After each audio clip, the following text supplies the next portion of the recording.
Balu my dear. म्हणतात ना, आपला तो बाळ्या आणि दुसऱ्याचं ते कार्ट.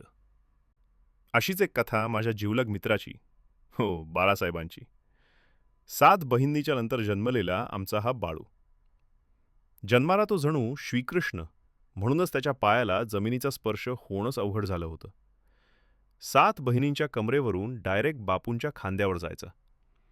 इतर वेळी आई आणि गल्लीतील बायका होत्याच, त्यामुळे बाळासाहेब चालायला शिकतात का नाही असंच काहीतरी होऊन बसलं होतं. रांगत रांगत बाळू एकदासा उभे राहायला शिकला. आई, माई असं मोडकं तोडकं बोलत असताना तो असेल तिथेच सू सू करायचा. हे दिसायला खूप वाईट दिसायचं. त्यावर उपाय सापडला. सू म्हटल्यावरच सू करायची. हे बाळूच्या लक्षात आलं आणि बाळूच्या लक्षात येतंय हे इतर सगळ्यांच्या लक्षात आलं. पण यातून एक वेगळाच प्रश्न निर्माण झाला. कुकरच्या प्रत्येक शिटीला बाळू थोडं थोडं सूसू करायला लागला. बाळू हा बापूंसारखाच गोरापान झाला होता. त्यातच तो दारातच असलेल्या गिरणीत दिवसभर खेळायचा. त्यामुळे दिवसभर पांढरा फटक असायचा. हा तुम्हाला सांगायचंच राहिलं, बापूंची पारंपरिक गिरण होती. गिरणीच्या बाहेर बापूंच्या मित्रांचा बसायचा अड्डा होता. बापूंचे सर्व मित्र इथेच बसून पान खात असत. त्यांच्या शिकारीच्या गप्पा खूप रंगायच्या. शिकारीचा भलताच नाद होता या सर्व गँगला. असेच सगळे एकदा गप्पा मारत बसले असताना बाळू व आम्ही त्याचे सवंगडी मित्र बाजूलाच खेळत होतो. बाळू खूप खेळण्यात रमला होता. त्याच्या नाकातून हिरवागार शेंबूड ओठावरून खाली यायचा.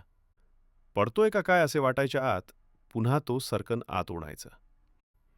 मग आम्ही पण सुस्कारा टाकायचो. पुन्हा खेळ सुरू व्हायचा. हे आज बराच वेळ चालू होतं. गप्पा मारता मारता बापूंचं लक्ष बाळासाहेबांच्याकडे होते. बापूंना हे खटकत होतं.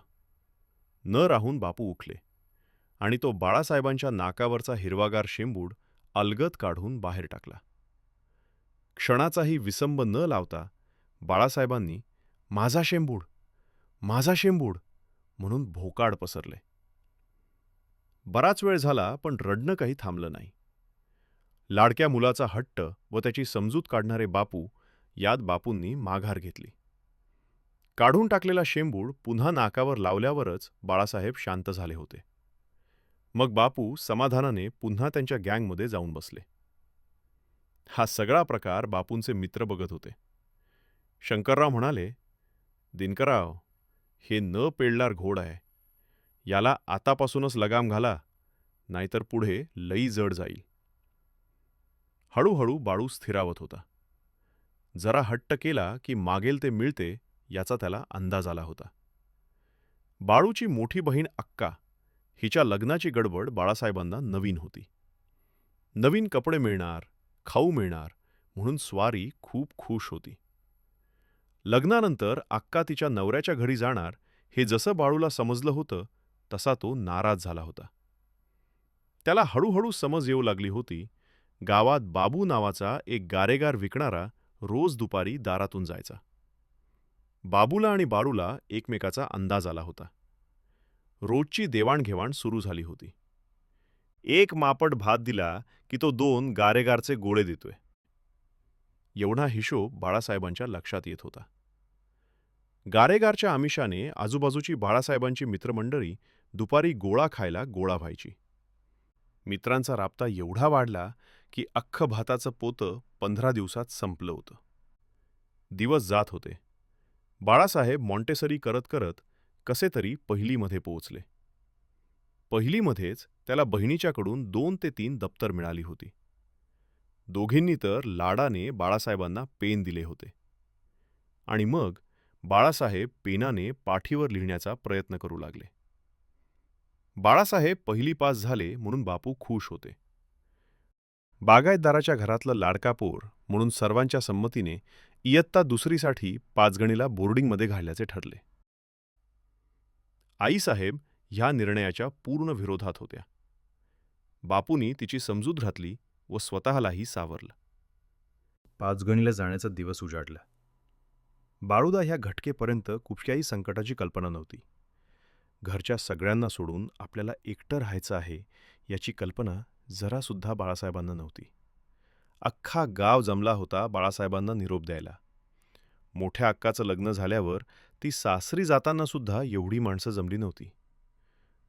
आई, तू पण चल की. नाही रे बाळा, मी नाही येणार. बाळा, काय म्हणतीस बाळू, म्हण ना.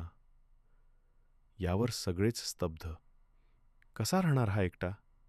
सर्वांच्या समोर मोठा प्रश्न होता. पण बापूंनी घेतलेल्या या निर्णयापुढं कुणाची बोलायची टाप नव्हती. बापूंनी हा निर्णय पुढील भविष्य बघून घेतला होता. आजूबाजूच्या 10 गावात 30 एकर 1 टाक जमीन फक्त बापूंची होती आणि हे सगळं पुढं बाळासाहेबांना चालवायचे होते. म्हणून बापूंनी काळजावर दगड ठेवून हा निर्णय घेतला होता. आज घालवल्यावर त्याला कवा सोडणार? आईचा रडलेल्या स्वरात प्रश्न. भाडूबरोबर 2 ते 3 दिवस तुम्ही बी थांबा की तिथं. नाहीच राहिला तर परत आणता येईल हो त्याला. ह्या बायकोच्या वाक्यांनं बापूंच्या मनात पाल चुकचुकली. बाळू काय एकटाच हाय वय तिथं, बाकीची बी मुलं आहेत की. रडारडी सुरू असतानाच बापूंनी जीपचा स्टार्टर मारला आणि रडण्याचा आवाज वाढला. बापूंच्या बरोबर 2 मित्र व मेहुणे होते. जेवणाच्या डब्याबरोबरच शिरा, लाडू रस्त्यात खाण्यासाठी दिले होते. बाळूला गोड खूप आवडायचं. बाळू झोपलेचा याचा अंदाज घेऊन दिनकरराव शंकररावना म्हणाले, बाळू राहील नव्ह तिथं? अहो, प्रयत्न केलाच पाहिजे. आमच्या बी संजूला बोर्डिंगातच ठेवलाय नव्ह. तो बी रडायचं सुरुवातीला. आता रुळला आहे. बापूंना ह्या गोष्टींनी आधार वाटला. रस्त्यातले खाणंपिणं आवरून पाचगणीत शाळेत पोचायला दुपारचे 3 वाजले होते. बापूच्या मेहुण्यांनी सर्व कागदपत्रांची पूर्तता केल्यावर आता बाळासाहेबांना सोडण्याचा टाईम आला होता. आजूबाजूची इतर मुलं रडतेली बघून बाळूचे डोळे पाण्याने भरले होते. वास्तवतेची जाण बाळूबरोबर बापूंनाही होऊ लागली होती. काय बाळासाहेब, राहणार नव्ह इथं? अचानक आलेल्या या प्रश्नाने बाळासाहेब बिथरले. सगळ्यांनी हात टेकले, पण बाळासाहेब येथे राहण्यास काही केल्या तयार होईनात. एव्हाना शाळेची फी भरली गेली होती. बाळासाहेबांची छोटी बॅग, त्यामध्ये 2 जोड, पायमोजे, हातरुमाल, सुई दोरा, कपडे इत्यादी सगळं साहित्य घेतलं होतं. मला एक सांगा, दुसरीच्या पोराला सुई दोरा याने बटन कसे काय लावता येतील हो? पण बोर्डिंग स्कूलच्या नियमानुसार सर्व गोष्टी घ्याव्या लागल्या होत्या. शंकरराव, आपण हॉटेलवर बाळूला घेऊन राहूया. उद्या एकदा प्रयत्न करू. राहतो का ते पण बघूया. रात्रभर बाळासाहेबांचं रडणं सुरू होतं. अंग थरथरत होतं. बारीक ताप पण आला होता. शंकरराव, कोल्हापुरातही चांगल्या शाळा आहेत की हो? बापूंनी दबक्या आवाजात विचारलं. चला शंकरराव, आता कोल्हापूरला पाचगणीची ट्रिप झाली म्हणायची. सगळे परतीच्या प्रवासाला लागले होते. इथेच बाळासाहेबांनी पहिला गड जिंकला होता. अगं बाई, बाळूदा बोर्डिंगात घालायला नेला काय, परत आणला काय, एवढं बी लाड करू नयेत. एवढं पोरगं लाडकं होतं तर न्यायचंच नाही मग. गावात बारीक आवाजात चर्चा सुरू होती. बाळूदा कशाचीच फिकीर नव्हती. आपण परत आलोय, घरीच राहणार आहोत याच्यातच तो खूप आनंदी होता. गावातल्या शाळेपेक्षा कोल्हापूर बरं. मीच त्याला सोडत जाईन, आणत पण जाईन. मधल्या वेळेत माझी कामं होत जातील. बापूंनी सगळा प्लॅन आखला होता. जणू बापूंनीच शाळेला ॲडमिशन घेतल्याप्रमाणे बापूंची लगबग सुरू झाली होती. बाळासाहेबांचं मॉडेल इंग्लिश स्कूलला ॲडमिशन झालं होतं. जणू बापूच शाळेला जात असल्याप्रमाणे बापूंचं लवकर उठणं सुरू झालं होतं. आपल्याबरोबर बाळासाहेबांनाही बापू आवरू लागले होते. जणू दोघांची स्पर्धाच सुरू झाली होती. बापू नेहमीपेक्षा लवकर उठू लागले होते. बाळासाहेबांना शाळेत सोडल्यावर काय काय काम करायची याची रात्रीच लिस्ट बनवू लागले होते. मग हळूहळू लिस्ट वाढू लागली होती. अर्थात बापूंचा खर्चही वाढत होता. सुरुवातीला दोघेही हौसेने उठून लवकर जाण्याची तयारी करायचे. पण नंतर बाळूने आपले गुण दाखवायला सुरुवात केली. कितीही हाका मारल्या तर उठायचं नावच काढत नसे. त्यातून लवकर उठला तर खाण्याची बोंब. कस्तरी सरकत सरकत गाडी पुढे चालली होती. बाळासाहेबांना शाळेत सोडलं की बापूंचा अड्डा लक्ष्मीपुरीत असायचा. इथेही बापूंनी शिकारीचा गँग गोळा केला होता. हळूहळू बापूंनाही बाळूसारखा शाळेचा कंटाळा येऊ लागला. 2-3 दिवस सलग शाळेला गेले ती दोघं ठरवून दांड्या मारू लागले. तसं बघितलं तर बापूसुद्धा एकटेच.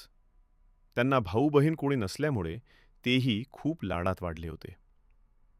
2-4 महिन्यात बाळासाहेबांचे वर्गात मित्र झाले होते. त्यामुळे हळूहळू शाळेत जाण्याची ओढ वाढू लागली होती. दुसरीचं वर्ष पूर्ण होत आलं. बाळासाहेब पास झाले. जणू घरी दिवाळीच साजरी झाली होती. बापूंनी जेवणाचा बेत ठेवला होता. निमित्त होतं ते बाळासाहेब पास होण्याच. बाळूचे मामा आले होते. कौतुकानं सर्वजण बाळासाहेबांना शाळेविषयी विचारत होते. बाळू, तुझं स्पेलिंग सांग बघू. TZ. बाळू पटकन सांगून गेला होता. अरे, तुझं म्हणजे बाळूचं BLO. बापूंना अशी उत्तरे ऐकून कसत तरी झालं होतं. बाळूला पण समजत होती की आपलं काहीतरी चुकतंय. मामांनी थोडा विषय बदलायचा म्हणून बाळूला विचारलं, तुझ्या मित्राचं नाव काय रे? शिवाजी. त्याचे स्पेलिंग तुला येते का? येतं की. बाळासाहेब उत्तरले. भुवया उंच करून सगळे त्याच्याकडे बघू लागले. CYG. कसं होणार याचं? सर्वत्र शांतता झाली. गणपतराव याला सांगलीत ठेवूया का? निदान तुमच्या पोरापोरात काय सुधारतो का बघूया. बाळासाहेबांच्या लक्षात आले की त्याच्याबद्दल चर्चा सुरू आहे. पण प्रतिक्रिया काहीच दिली नाही. कसे घालतात मला सांगलीला बघतोच मी, असं म्हणत बाळासाहेब आतल्या खोलीत गेले. तिसरीसाठी कोल्हापूरच्या शाळेतच घालण्याचे ठरलं. गावातली 7-8 मुले त्याच शाळेत बसनी जात होती. बाळासाहेब त्याच बसनी जाणार म्हणून घरी हट्ट करून बसले. बाळासाहेबांचा हट्ट नाकारणार तरी कसा? बाळासाहेबांना बसचा पास काढून दिला. शाळेच्या दारातच बस स्टॉप असल्यामुळे व भावकीतीलच एक मोठा मुलगा त्याच बसने जाय करत असल्यामुळे त्याच्यावर जबाबदारी सोपवली गेली. बाळूचा बसने जाण्याचा प्रवास उजाडला. बसमध्ये सोडायला आई आली होती. त्या मोठ्या मुलाला 10 वेळा समजून झालं होतं. संध्याकाळी बस यायच्या अगोदर आई बस स्टॉपवर हजर होती. बस आणि बाळासाहेब वेळेवर आल्यामुळे घरात सगळ्यांनी हुश्य केलं होतं. रोज गडबड सुरू झाली ती बसच्या पहिल्या शीटवर जागा मिळवण्यासाठी. मग काही दिवसांनी बसमध्ये एक नवीन खेळ सुरू झाला. तो म्हणजे समोरून येणाऱ्या गाड्या मोजण्याचा. यामुळे एक गोष्ट मात्र नक्की झाली होती. बाळासाहेब 1 to 100 पर्यंत मोजू लागले होते. मग काय, बाळूचा नवीन प्रवास, नवीन मित्र, सगळं कसं झक्कास चाललं होतं. बाळू वर्गात नेहमी खिडकीच्या बाजूला बसायचा. नेहमी लक्ष बाहेरच असायचं. कधीतरीच फळ्याकडे तो बघायचा. CAT इथपर्यंत बाळासाहेबांना कसलीच अडचण नव्हती. पण BALL बॉल हे असं कसं? याचे उत्तर काय त्याला सापडत नव्हतं. ह्याच्यापेक्षा आपलं गंभनच बरं असं त्याला कधीकधी वाटत होतं. बाळू खिडकीतून बाहेर का सारखा बघतो याचे उत्तर शिक्षकांना सापडले. बाहेर कुत्र्यांची पिल्ले खेळत असत त्याच्याकडे बाळू मन लावून बघत बसायचा. टीचरांच्या लक्षात आली की बाळासाहेब हे प्राणीमात्रात रमणारे रसायन आहे. मग टीचरांनी पालकांना मुलांच्या आवडी सांगणाऱ्या वहीमध्ये याची नोंद केली. आई, आपण कुत्र्याचे पिल्लू आणायचंच बघ. नवीन हट्ट सुरू झाला. स्वारी कुठे आहे हे आता सतत शोधावं लागायचं. बऱ्याच वेळा स्वारी उकिरड्यावर कुत्र्याच्या पिल्ल्यामध्ये रममान झाल्यास दिसायचं. सोबत 4 टाळकी नेहमी असायचीच. आई, हसनी घरला घेऊन जाऊया की. जरा कमी ओढतच बावदा घरी आणलं होतं. कुत्री लय देखणी आहेत हे बापूंना बाळू सांगू लागला. अरे बाळू, लहान असताना गाढवाचे पिल्लूसुद्धा लई देखणं दिसतं म्हणून कोण त्याला घरी आणतं का? मग हे ऐकलं तर तो बाळू कसला. बापूंना मनवण्यात बाळासाहेब यशस्वी झाले. उकिरड्यावर कुत्र्यातील नरमादी कुठली हे कळण्याइतपत बाळासाहेब मोठे झाले होते. एक छानच पिल्लू आणले. स्वतः आंघोळ करताना त्याला पण आंघोळ घातली होती. स्वारी भलतीच खुश झाली. तू वेळेवर जेवायचं मगच कुत्र्याला खायला घालायचं ही अट ठरली होती. काही दिवस ही अट कटाक्षाने पाळली गेली. मग कुत्रा आणि बाळू दोघे एकत्रच खाऊ लागले. आपलं खाता खाता कुत्रं कधीकधी बाळूच्या ताटात पण तोंड घालायचं.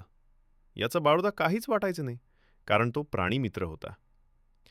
कुत्रं दिवसभर बाळूबरोबर खेळायचं आणि रात्रभर रडायचं. त्याला खेळण्यासाठी म्हणून आणखीन एक पिल्लू घरी आणण्यात बाळासाहेब यशस्वी झाले. इथं बाळासाहेबांनीच दुसरी लढाई जिंकली होती. काय केलं की काय मिळतं याचा अंदाज आता बाळासाहेबांना आला होता. बसमधील ही गँग वाढली होती. जाता येता सिनेमाची पोस्टर बघून ये शाळेत एकत्र डबा खाणे, राहिलेला डबा शेजारील कुत्र्यांना घालणे हे चालू होतं.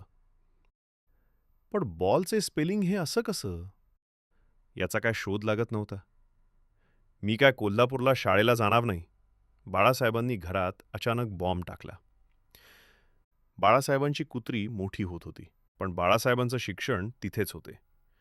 शिक्षणाच्या नावाने बोंब चालली होती. गाढवाला त्याच वेळी पाचगणित सोडून यायला पाहिजे होतं. बापू खूप चिडले होते. अहो, आपण याला मामांच्याकडे ठेवूया का? हे आईचं बापूंबरोबरचं बोलणं ऐकलं होतं व या गोष्टीवर विचार पण केला होता. तिकडे गेलो तर जाताना ह्या दोन्ही कुत्रासनी पण न्यायचंच. या अटीमुळे पुढे काहीच घडलं नाही. कोल्हापूरही नाही आणि मामांच्याकडेही नाही. फक्त गावातील मित्र, गारेगारवाला, कुत्री ह्यातच बाळासाहेबांचे मन रमू लागले होते. गावात गँग वाढू लागला होता. कुत्रीलाच पिल्ले होतात हे आता त्यांना समजू लागले होते. कुत्र्यांना एकावेळी 5-5 पिल्ले होतात. मग अशा येणाऱ्या प्रश्नांची उत्तरं द्यायला कोण नसायचं. सगळे मित्र 5वी, 7वी, 10वी करत पुढे चालले होते. बापूंना एकच प्रश्न सतत पडायचा. 7 मुलींच्या नंतर मुलाची खरंच गरज होती का आपल्याला? पण वेळ निघून गेली होती. पण थोडंसं मागे डोकावून पाहुया. बापूसुद्धा एकटेच होते. त्यांनी आयुष्यात काही केलं नाही. त्यांची बायको म्हणजे बाळूची आई सगळं शेताचं बघायची. गँग गोळा करणे, पान खाणे, शिकार करणे एवढाच काय तो उद्योग त्यांनी केला होता. वडिलोपार्जित शेती वाढवली जरी नसली तरी ती विकली पण नव्हती. ही एक जमेची बाजू होती. बापूंनीच भडीव काही काम केले नसल्यामुळे ते बाळासाहेबांना जोरात काहीच बोलू शकत नव्हते. तुम्ही काय केलंय? कदाचित हा प्रश्न बाळासाहेब बापूंना करू शकत होते. मिसुरट फुटत चाललं होतं ना. दिवस, वर्ष जात होती. 4 बहिणींची लग्ने झाली होती. बाळासाहेबांच्या खिशाला आता पेन आलं होते. बाळासाहेबांचे आम्ही सगळे सवंगडी शाळेनिमित्त बाहेर होतो. सुट्ट्यांमध्ये आमची गाठभेट व्हायची. सुट्टीला आल्या आल्या आम्ही सगळे मित्र नेहमीच एकत्र यायचो. बऱ्याच दिवसांनी आम्ही एकत्र आलो होतो. मिशा फुटलेल्या बाळासाहेबांना रम्या उद्याचा काय प्रोग्राम करूया म्हणून खोचक प्रश्न विचारत होता. खिशाला पेन? रम्याला हे नवीन होतं. सलग दुसऱ्या दिवशी बाळासाहेबांच्या खिशाला पेन बघून मी रम्याकडे बघितले होते हे रमेशच्या लक्षात आले. बाळ्या सुधारले की रे? बाळ्या कुठे आणि कसा शिकला याचा शोध घ्यायचं रम्यान ठरवलं. दुपारी नदीकाठी बाळूच्या शेतात अंघोळीला गेल्यावर बाळासाहेबांनी आपली कपडे व्यवस्थित काढून झाडाला मारलेल्या मोळ्याला अडकून ठेवले. सगळ्यांनी नदीत उड्या मारल्या. मुतायच्या निमित्ताने रम्या बाहेर आला. बाळासाहेबांच्या कपड्यामधून एक डायरी शोधून काढली. पू पू पू पुढारी स का सकाळ असे अनेक शब्द लिहिण्याचा प्रयत्न केलेले लक्षात आलं होतं. होती तशी डायरी त्याच्या खिशात ठेवली. पुढील 4-8 दिवस बाळ्या काय काय शिकतोय हे शोधण्यात आमचा वेळ जाऊ लागला. मग बाळ्याचे वीक पॉईंट हुडकून काढले. एव्हाना बाळासाहेब जात असलेली कोल्हापूरमधील इंग्लिश मीडियम स्कूल बंद पडली होती. आम्हाला हे बाळासाहेबांच्याकडून समजलं होतं. पुढे सांगतो कसं समजलं ते. आमची 10वी पूर्ण झाल्यामुळे बोर्डिंग संपवून आम्ही गावीच आलो होतो. रम्या, बाळ्या, मी व आणखीन 2 मित्र असा आमचा गँग तयार झाला होता. आम्ही फार शहाणे नव्हतो, पण बाळ्याच्या समोर नक्कीच होतो. आमचा घरचाच बुलडोझरचा धंदा असल्यामुळे आमचं सारखं फिरणं व्हायला लागलं होतं. आज काय रम्या तर उद्या बाळ्या हे सुरू झालं होतं. बऱ्याच वेळा आम्ही सगळे एकत्रित जाण्याचा पण योग यायचा. अशावेळी संपूर्ण ट्रिपमध्ये बाळासाहेब हेच आमचं टार्गेट असायचं. हे जरी खरं असलं तरी बाळासाहेबांची शिकार, बंदुका यामध्ये फार प्रगती झाली होती. तो शिकारीसाठी नेहमी बापूंच्या बरोबर जायचा. 2-4 ससे तासाभरात मारून परत यायचा. मग आम्हीही त्याच्याबरोबर कधीकधी शिकारीला जाऊ लागलो होतो. त्याचा नेम बघून आम्ही तोंडात बोटे घातली होती. रमेश तर खरी बंदूक हातात घ्यायला घाबरायचा. सुट्टीत आमचा छान ग्रुप जमला होता. रोज काहीतरी नवीन उद्योग सुरू असायचे. पण बाळासाहेबांना टार्गेट करण्याचे काही कमी झाले नव्हते. एकदा रमेशनं औषधाच्या बाटलीवरील शेकवेल वाचल्याचं बाळासाहेबांनी लक्षात ठेवलं होतं. एकदा थंडीच्या दिवसात शेकोटीला बसलो असताना बाळासाहेबांनी खोकल्याची बाटली शेकवेल म्हणजेच शेकोटीवर शेकली होती व ती हातातच फुटली होती. रम्या आहे साक्षीला. बाळूला क्रिकेट, फुटबॉल किंवा कुठल्याच खेळात इंटरेस्ट नव्हता. त्याला फक्त मिथुन चक्रवर्ती आवडायचा. त्याची सगळी गाणी त्याला आवडायची. त्याने 3 बेलबॉटमच्या पॅन्ट शिवून घेतल्या होत्या. काय झग्ग्यासारख्या पॅन्ट शिवला आहेस म्हणून बापूंनी आमच्यासमोर त्याला शिव्या दिल्या होत्या. बापूंनी माझ्या मित्रांच्या समोर मला का रागवलं म्हणून बाळूने घरात दंगा होता. हा दंगा चालू असताना बापूंनी परत एकदा शिव्या दिल्या होत्या. त्याचे पर्यावसन घरातील किल्ल्यांचा जुडगा पाठीमागील आडात टाकण्याचा पराक्रम केला होता. सगळ्या नवीन किल्ल्या बनवण्यासाठी 1 महिना लागला होता. हल्ली बापू पण बाळूला दचकूनच होते. कधी काय बोलेल याचा नेम नव्हता. गावातली मुसलमान दाढ्या वाढवून मिशा का काढतात असे काहीतरी प्रश्न तो अचानक विचारायचा. आम्हालाही त्याची उत्तर देता येत नसत. बाळासाहेबांनी पहिल्यांदा नाव्ह्याकडे जाऊन दाढी केली होती. आमचाही गँग आकार घेऊ लागला होता. बाळूच्या दारातील गिरणीच्या वर एक रूम होती. त्याला जायला बाहेरूनच जिना होता. त्यामुळे आम्ही झोपण्यास सगळे तिथेच असायचो. संपूर्ण रूमवर मिथुनच्या सिनेमाची पोस्टर्स होती. आम्ही पण मिथुनच्या डिस्को डान्सर गाण्यावर सगळेच डान्स करायचो. रम्या मध्येच कुठली तरी खास मासिके आणायचा. बाळू ती वाचण्याचा प्रयत्न करायचा, पण त्यातील फोटो बघून त्याला शांत बसावं लागायचं. आमचे कामानिमित्त गोवा, गुलबर्गा व काही साईटवर जाणं व्हायचं. आम्ही सगळेच गाड्या चालवायचो. पण बाळासाहेब एकदा बापूंच्याकडून गाडी शिकून घेत असताना त्याने डावा हात स्टेअरिंगवर, उजवा हात वर टपाकडे लावला होता. त्यावेळी बापू बाळूवर जोरात खेकसले होते. उजवा हात का भाड्याने दिलायस का? धर की दोन्ही हाताने स्टेअरिंग. बाळूला हे बापूंनी रागावलेले सहन व्हायचे नाही. बापूंना घेऊन बाळू असाच एकदा कोल्हापूरला चालला होता. जरा गाडी जोरात चालवल्यावर बापू म्हणाले होते, कुठं तार आलीये का? सावकाश चालव की. मग हे ध्यानात ठेवून बाळू हळूहळू गाडी चालवू लागला होता. त्यावर पुन्हा जोरात बापू ओरडले होते, चल की फास्ट, रस्ता रिकामाच आहे न. बाळूला हे बापूंचे वागणे असह्य झाले होते. त्याने गाडी आहे तिथेच थांबून मला गाडी शिकायची नाही म्हणून सांगितले होते. दाढी करणाऱ्या पोराला असं वडिलांनी रागवणे सहनच व्हायचं नाही. असेच आम्ही सर्वजण एकदा गोव्याला जात असताना बाळासाहेबांच्या बुद्धीची चाचणी घेण्याचे ठरवले. बाळ्या, 1999 नंतर कुठलं चाल येणार रे? नुकतंच आम्ही कोल्हापूर सोडले होतं. बाळ्या, तुला उत्तर द्यायला गोव्यापर्यंत वेळ आहे, पण उत्तर बरोबर आलं पाहिजे, नाहीतर तुला आज रात्रीच्या जेवणाचे बिल द्यावे लागेल. बेळगावला पोहोचेपर्यंत बाळासाहेबांच्या तोंडातून शब्द फुटत नव्हता. सतत बाळासाहेब विचारात मग्न होते. बेळगावनंतर घाटात आम्ही एका टपरीवर चहा पिण्यासाठी थांबलो. बाळ्या आणि मी एकत्र बसलो होतो, पण रम्या पान खायला एका टपरीवर गेला होता. मी बाळूला म्हणालो, अरे बाळ्या, तुला एवढं साधं उत्तर देता येत नाही. अरे 99 नंतर 100 ना, मग सांग की. बाळूने चहाचा कप अर्धवट सोडला आणि रमेशजवळ टपरीवर गेला. रम्या रांडेच्या, मी काय जेवण देणार नाही, उत्तर सांगतो बघ म्हणत 1900 म्हणत जोरात उत्तर दिलं. रम्याने बाळासाहेबांना रस्त्यावर पडून दंडवत घातल्यास आठवतंय. आम्ही रात्री गोव्याला पोहोचलो. बाळ्या जरी हारला असला तरी रम्याने रात्रीचे जेवण दिले होते. दुसऱ्या दिवशीची कामे आटपून आम्ही भाड्याने घेतलेल्या घरात आलो. इथे आम्ही नेहमी जेवण बनवूनच खायचो. कुकर लावून आम्ही सगळे टीव्ही बघत बसलो होतो. बाळ्या, आम्ही सगळे जेवण केले आहे. तू फक्त ताट मांडून घे आणि कुकरमधला भात काढून आण. बाळ्याने कुकर उघडला व तो बाहेर पडतच आला. आर, खालच्या डब्यातली डाळ वरच्या डब्यात मिसळली आहे. बसा बोंबलत आता. बाळ्याला आमची चूक सापडली असं वाटत होतं. तो खुश होता. रम्याने पुन्हा आडवे पडून बाळासाहेबांचे पाय धरले. रम्या असं का वागतोय हे पटकन बाळूच्या लक्षात आलं नाही.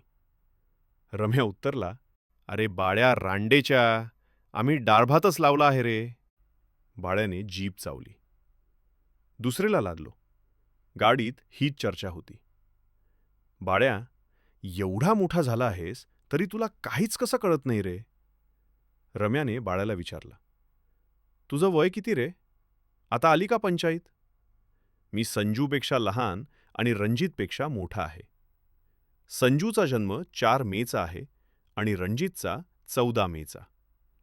यावर थोडा विचार करून बाळासाहेब उत्तरले, दोघं भाऊ असून संजू 12वीला, रणजित 10वीला. हे असं कसं रे? गाडीत आडवे पडता येत नाही म्हणून रम्याने कोपरापासून बाळासाहेबांना नमस्कार केला. अरे बाळ्या रांडेच्या, वर्ष काय तुझ्या बापूंनी मोजायची वय रे? 10 दिवसाच्या फरकाने 2 भाऊ कसे जन्माला येतील रे? बाळासाहेबांना या क्षणाला काहीच समजलं नाही. सगळेच गप्प. क लाकानं का. सकाळसारखे शब्द बाळासाहेब व्यवस्थित लिहू लागले होते. एकदा तर त्याने मिथुन चक्रवर्ती हे नावसुद्धा मला लिहून दाखवले होते. प्रगती करण्याची इच्छा नक्कीच होती त्याची. पुढे असेच दिवस वर्ष जात होती. आमची लग्न झाली. बाळासाहेबांच्या आईचं निधन ही आम्हा सर्वांसाठी एक धक्कादायक घटना होती. बाळासाहेबांच्या 5 बहिणींची लग्न झाली होती. आईचं निधन झाले म्हटल्यावर या वर्षातच बाळासाहेबांचे लग्न करणं गरजेचं होतं. पण मुलगी कोण देणार हा बापूंच्या समोर मोठा प्रश्न होता.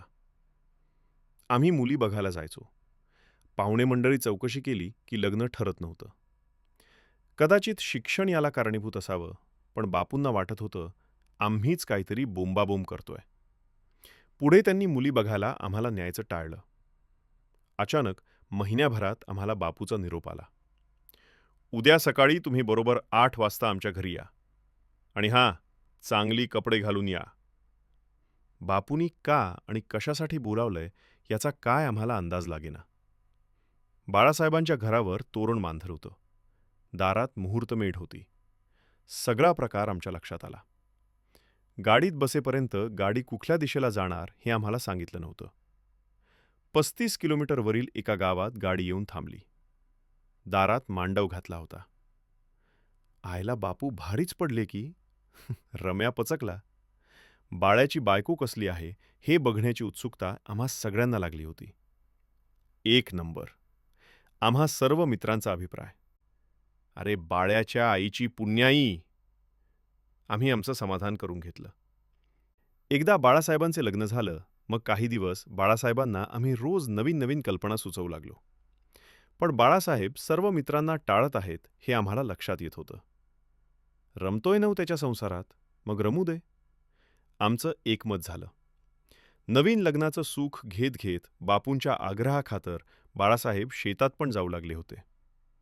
बाळासाहेबांच्या बायकोला पण शेताची खूप आवड होती. सगळं काही व्यवस्थित सुरू असताना शुगरमुळे बापूंची तब्येत खालावू लागली. आईच्या पहिल्या श्राद्धाच्या काही दिवस अगोदर बापूंना दवाखान्यात ॲडमिट केलं होतं. आईची श्राद्धाची तारीख व बापूने शेवटचा श्वास घेण्याची तारीख एकच उजाडली. याला नियती म्हणायची का काय? सर्व सोपस्कार पार पडून घरातील परिस्थिती पूर्वपदावर यायला 2 महिने गेले होते. आयुष्यभर सुखात राहिलेल्या बाळासाहेबांच्या डोक्यावर शेती, 2 बहिणींची लग्न, लग्न झालेल्या बहिणीची सासरची मंडळी या सगळ्यांचं बघायचं होतं. पण पठ्ठ्या जरासुद्धा बिथरला नाही. बाळासाहेबांची मंडळी हुशार होती. तिने एका वर्षामध्ये संपूर्ण परिस्थितीचा अंदाज घेतला होता. शेती, जनावर याची संपूर्ण जबाबदारी तिने स्वतःच्या खांद्यावर घेतली होती. यावर्षी शेती पहिल्यापेक्षाही जोमान आली होती. शेजार-पाजार यांच्या मनात जळफळाट होत होता. राहिलेल्या दोन्ही बहिणींची लग्नसुद्धा व्यवस्थितपणे पार पाडली होती. वडिलोपार्जित जुन्या घराच्या बाजूला एक बंगला बांधावा असा विचार चालू झाला होता. हायवेलगतचा प्लॉट विकून बंगला बांधण्याचे निश्चित झालं. हातात पैसे आल्यावरच कुठे वाळू स्वस्त मिळते, सिमेंट कुठून आणलं तर आणखीन स्वस्तात मिळेल, याचा संपूर्ण प्लॅन सुरू झाला. सगळ्या गोष्टीचा विचार झाल्यानंतर बंगल्याची पायाभरणी झाली. कुठेही पैसे कमी न पडता एका दमात बंगला बांधून झाला. गारवा घेऊन सगळ्या बहिणी आल्या होत्या. त्यांचाही मानपान अत्यंत चांगल्या पद्धतीने केला होता. 8 दिवस सगळा आनंदी आनंद होता. सर्वच जवळचे पाहुणे एकत्र आल्यामुळे इथून पुढे बाळासाहेबच सगळ्या बहिणींचे व्यवस्थित करतील यावर सगळ्यांचे एकमत झालं. बापू 4-5 वर्ष आधीच मेले असते तर बाळ्या अजून सुधारला असता, असं रम्यानं आमच्या मित्रांच्यात बोलून दाखवलं. त्याचवेळी एका दमात सगळ्यांनी रम्याला सांगितलं होतं, इथून पुढं त्याला बाळ्या म्हटलास तर तुला पैतामान हाणीन. बाळासाहेब म्हणत जा. यावेळी मात्र रम्या गप्प बसला होता. आज तागायत पुन्हा रम्यानं बाळ्या म्हणाल्याच आमच्या ऐकिवात नाही. बाळासाहेबांना शिकारीचा नाद असल्यामुळे कलेक्टर साहेबांच्याकडे जाऊन विनवणी करून बंदुकीचे लायसन काढून घेतलं होतं. बापूंची बंदूक ट्रान्स्फर करून घेतली होती. त्याच वर्षी बायकोच्या नावावर पण एक लायसन घेतलं होतं. मग वेगवेगळ्या बंदुका घेणं, विकणं व त्यातून पैसे मिळवणं हे अत्यंत चांगल्या पद्धतीनं त्याला जमू लागलं होतं. तसं पाहिलं तर हे अतिशय अवघड काम होतं. मी सुद्धा लायसन काढताना बाळासाहेबांची मदत घेतली होती. मला पिस्तूलसुद्धा बाळूनेच घेऊन दिले होते. आम्हालाही असल्या गोष्टीसाठी बाळासाहेबांची मदत घ्यावी लागत असे. बंदुकीचे लायसन झाले. आता त्याला वेध लागले होते, ते पासपोर्ट काढण्याचे. पण कागदपत्र जुळवताना प्रश्न येत होता तो शाळा सोडल्याचा दाखला मिळवताना. बाळासाहेबांची कोल्हापुरातील शाळा केव्हाच बंद पडली होती. आज तागायत पासपोर्टचा प्रश्न दाखल्याविना भिजत पडला आहे. सगळे व्यवस्थित चालू होतं. बाळासाहेबांना 2 मुले झाली. मुलांना चांगल्या पद्धतीनं शिकवणं हा एकमेव ध्यास त्यानं घेतला होता. आपण केलेल्या चुका मुलांच्या बाबतीत होता कामा नयेत यावर तो ठाम होता. मुलांच्या शिक्षणासाठी तो 10 लोकांच्याकडे जाऊन मी काय केलं पाहिजे असं तो विचारत होता. बायकोला शेतीची आवड असल्यामुळे 6 महिन्याचा शेतीचा कोर्ससुद्धा त्यानं बायकोला करू दिला होता. दिवस वर्ष जात होती. मुलांना पण आता दाढीमिशा आल्या होत्या. ऊसाच्या वार्षिक उत्पन्नाची वाट न पाहता ताबडतोब पैसे मिळणारी काही मशिनरी विकत घेतली. मोठ्या मुलाला त्यामध्ये गुंतवलं होतं. 1-2 करत 4 वर्षांमध्ये 6 ते 7 मोठे मशीन्स झाले होते. हे करत असताना मोठ्या मुलाला BE मेकॅनिकल केलं. लहान मुलाला BSc ॲग्री करून शेतीमध्ये लक्ष घालण्यास लावले होते. सगळ्या गोष्टी वेळेत झाल्या पाहिजे म्हणून मोठ्या मुलाचं लग्न करण्यासाठी बाळासाहेब धडपडू लागले. मुली न मिळण्याचा काहीच प्रश्न नव्हता. तरी पण पसंत पडलेल्या मुलीच्या आईवडिलांना 2 दिवस आपल्या घरी राहायला आणून त्यांची संपूर्ण पसंती मिळाल्यावरच मोठ्या मुलास व्यवस्थित लग्न लावून दिलं होतं. माझ्या संपूर्ण आयुष्यात अशा पद्धतीनं लग्न ठरवलेले बाळासाहेब मी पहिल्यांदाच बघत होतो. लहान मुलग्याच्या आवडीनुसार शेतीस अनुरूप एखादा छानसा धंदा शोधण्याचे काम हल्ली चालू आहे. बाळासाहेब हल्ली आमच्याबरोबर सर्व्हिस टॅक्सपेक्षा GST कसा भरा यावर ठामपणे चर्चा करतात. कोणत्या गाडीचा टॉर्क आणि बूट स्पेस चांगला आहे हे पण आम्हाला पटवून देतात.